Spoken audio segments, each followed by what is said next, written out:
ఈ లోకానికి రావాల్సి వచ్చింది. యేసుక్రీస్తు ఏం చెప్పారంటే నేనే మార్గం, నేనే సత్యం, నేనే జీవం, నా యందు విశ్వాసం ఉన్నవాడు నిత్య ఉన్నవాడని చెప్పి దేవుడు సెలవిచ్చాడు.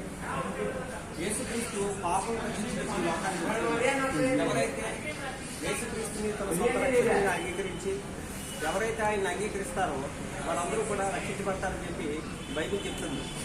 బైబిల్ ఏం చెప్పింది అంటే నేనే మార్గము, నేనే సత్యము, నేనే జీవము, నా ద్వారానే తప్ప తండ్రి అతనికి ఎవరినో రాలేదని చెప్పి బైబిల్ చెప్పింది కనుక మనం ఎవరైతే యేసుక్రీస్తుని సొంత రక్షకులుగా మన హృదయంలో చేర్చుకొని పాపాలను విడిచిపెడతారో వారందరూ కూడా రక్షించబడతారని చెప్పి బైబిల్ చెప్తుందండి.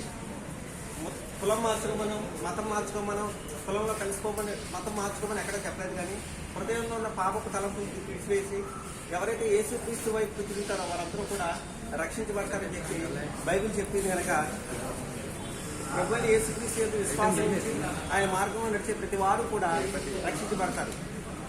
ఏమంటే ఏ భేదము లేదు, అందరూ పాపం చేసి దేవుడు అనుగ్రహించు మహిమను పొందలేకపోతున్నారు కనుక యేసుక్రీస్తు ఈ లోకానికి రావాల్సి వచ్చింది. ఆయన ఈ లోకానికి వచ్చి నిన్ను నన్ను కూడా రక్షించడానికి ఆ శిలువ మీద మరణించారు. ఎవరైతే ఆయన విశ్వాసం ఉంచి ఎవరైతే ఆయన మార్గంలో నడుస్తారో వారందరూ కూడా రక్షించబడతారని చెప్పి బయటకు చెప్పింది కనుక ప్రభువైన యేసుక్రీస్తుని విశ్వాసం ఉంచి ఆయన మార్గంలో నడిస్తే నీకు రక్షణ.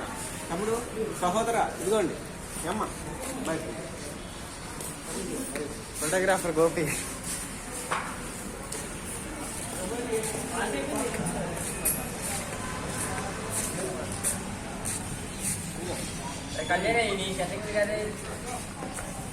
ఆపిలండి వీడియో.